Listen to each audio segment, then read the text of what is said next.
რას ვეტყვი მე ჩემ ქვეყანას და ჩემ ხალხს ვეტყვი რომ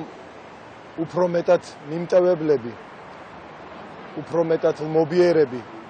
და მოსიყვარულეები ვიყოთ ერთმანეთის მიმართ,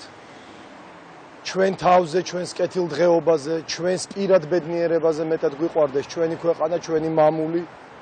საქართველო და ვიყოთ უფრო მეტად ლაღები. იმიტომ რომ ალბათ ყველაფრის სათავე არის ყველანაირი უარყოფითის და ცუდის ეს არის პესიმისტური და ნეგატიური დამოკიდებულება ყველაფრის მიმართ, რაც ზოგადად ერში არის გამეფებული და ვისურვებდი, რომ აი ამ ქუჩაზე, სადაც ახლა ვდგავართ, რუსთაველის ქუჩაზე, სულ მომღიმარი ადამიანები დადიოდნენ, გახარებული, ბედნიერი და წელში გამართული.